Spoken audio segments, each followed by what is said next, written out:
En aquel tiempo dijo Jesús a sus discípulos: Este es mi mandamiento, que os améis unos a otros como yo os he amado. Nadie tiene amor más grande que el que da la vida por sus amigos. Vosotros sois mis amigos si hacéis lo que yo os mando. Ya no os llamo siervos, porque el siervo no sabe lo que hace su señor. A vosotros os llamo amigos, porque todo lo que he oído a mi Padre os lo he dado a conocer. No sois vosotros los que me habéis elegido, soy yo quien os he elegido y os he destinado para que vayáis y deis fruto y vuestro fruto permanezca. De modo que lo que pidáis al Padre en mi nombre os lo dé. Esto os mando, que os améis unos a otros. Palabra del Señor. Seguimos meditando sobre el mandamiento del amor. Ayer, en la meditación de la homilía, comenté cómo en nuestra época se va diluyendo esto. Lo mismo que con Lutero se rompió de golpe la relación entre salvación y buenas obras, diciendo que con la fe bastaba, yendo absolutamente en contra de todo el Evangelio, de todas las cartas, inclusive las de San Pablo, sacando de contexto algunas frases de la carta a los romanos. En nuestra época es más sutil el ataque. No se dice que no hacen falta las buenas obras, pero sí se dice que el pecado es circunstancial. Es decir, que aunque una norma objetivamente exista, aunque una cosa objetivamente sea mala, sin embargo, como hay que tener en cuenta las circunstancias, pues a lo mejor, aunque eso sea horrible, el más espantoso de los crímenes, quizá para esa persona concreta no sea pecado. El discernimiento se está utilizando mal para justificar lo injustificable, es decir, para vaciar en el fondo la obligación de hacer el bien y la unión entre ese bien que se tiene que hacer con la salvación, con la vida eterna. Pero esa era la meditación de ayer. Hoy quiero fijarme en otro punto. El texto evangélico es continuación del de ayer y el tema es el mismo, pero quiero fijarme en otro punto. El Señor utiliza el concepto mandato, mandamiento. No es, por lo tanto, una opción. No es para los católicos, no es como si tuviéramos una obligación de hacer los mínimos y después una opción de hacer los máximos. Es decir, es obligatorio no matar, es obligatorio no mentir, es obligatorio no robar, es obligatorio no engañar, por ejemplo, en el matrimonio. Eso sería lo obligatorio, los 10 mandamientos. Lo demás es opcional. ¿Qué sería opcional? Dar limosna. ¿Qué sería opcional? Decir la verdad. Como no he mentido, me he callado, no he dicho la verdad. ¿Qué sería opcional? Defender a la víctima, defender al pobre, defender al inocente. Es decir, corremos el riesgo de que consideremos obligatorio el mínimo y lo demás a partir de ahí es opcional. Yo creo que, me parece que Jesús lo explica perfectamente en la parábola del buen samaritano.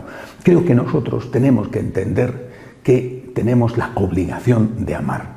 Es un concepto, el concepto del amor, que efectivamente no nos obliga a hacer lo imposible, pero sí nos obliga a hacer todo lo posible. Vuelvo a repetir, en la parábola del buen samaritano, el sacerdote judío, el fariseo, un judío creyente y practicante, el escriba, alguien experto en la ley religiosa, la ley mosaica, no habían robado, no habían golpeado a aquel hombre dejándole medio muerto. Es decir, esa gente, esos tres que describe el Señor en la parábola, podían tener la conciencia tranquila, y la podían tener porque, según la ley judía, ellos no habían hecho el mal. No habían sido ellos los asaltantes que habían dejado a aquel hombre sin dinero y moribundo en el camino. Por tanto, ellos, según la ley judía, podían tener la conciencia tranquila. Eso a veces nosotros no lo entendemos y decimos qué malos eran. Eran unos judíos que cumplían estrictamente su ley. Eso no significa que entonces o ahora los judíos no tuvieran la invitación a hacer el bien. Por supuesto que el Señor estaba haciendo una parábola y que en la realidad seguramente habría habido muchos sacerdotes, fariseos y escribas que sí se hubieran parado a ayudar a esa persona, ¿no?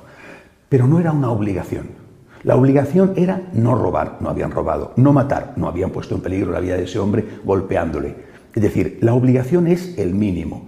Jesús establece esto, cuenta esta parábola de una forma muy consciente y muy deliberada. porque dice que sus seguidores no pueden conformarse con no hacer el mal. Y pone el ejemplo del samaritano. No tenía la obligación, pero lo hizo. Es decir, el católico, el seguidor de Jesús, es alguien que tiene que amar como Él, y lo dice hoy en este texto, hasta dar la vida. Hasta dar la vida. Nadie tiene amor mayor que el que da la vida por sus amigos. Vosotros sois mis amigos si hacéis lo que yo os mando. Es decir, si amáis hasta dar la vida. La Madre Teresa, Santa Teresa de Calcuta, decía, amar hasta que duela. Quizá ahí te puedas parar, pero hasta que duela. Dios no nos pide imposibles. Nunca nos va a pedir eso. Pero sí nos pide esfuerzos. Es decir, el Señor no nos pide que resolvamos los problemas del mundo, que acabemos con el hambre, que acabemos con las guerras. No está a nuestro alcance. No podemos sentir ese peso en nuestra conciencia. Pero la limosna que puedes dar tienes la obligación, no la opción, la obligación de darla. La ayuda que puedes dar a una persona que lo necesita, ayuda moral, ayuda de oraciones, la ayuda de dinero, la ayuda de estar a su lado, de hacerle compañía, la ayuda que puedes dar, aún con un sacrificio y con un esfuerzo, tienes la obligación de hacerlo. Esto es lo que quizá se nos ha olvidado. Seguimos siendo, por desgracia, en muchos aspectos espiritualmente judíos, y no porque tenga nada en contra de los judíos, sino porque su ley les manda los mínimos y lo otro lo deja abierto. Mientras que para nosotros nuestra ley moral, que es obligatoria para ir al cielo, nuestra ley moral es un mandamiento, es por tanto obligatoria, nos dice que tenemos que intentar los máximos. No los infinitos, repito, no podemos resolver los problemas del mundo y quedarnos con angustia porque no los resolvemos. Pero todo lo que yo puedo hacer, tengo el deber de hacerlo. Todo aquello que depende de mí, tengo que hacerlo. Cuando el Señor habla con tanta claridad sobre el juicio final y habla del infierno, no dice, id malditos de mi Padre, porque tuve hambre debido a que me habéis robado. Dice, tuve hambre y no me habéis dado de comer. ¿Quién le robó? Si es que alguien le robó. Es decir, ¿por qué esa persona tuvo hambre? ¿Le robaron? ¿Fue culpa suya? ¿Se lo merecía? ¿No se lo merecía? El Señor no entra en esto. No entra a discernir si ese señor que tiene hambre es culpable o el que está en la cárcel es culpable. No entra esto. Él dice, tú podías haberme ayudado y no lo has hecho. Vete, maldito de mi Padre, vete al infierno. Tenemos la obligación de amar.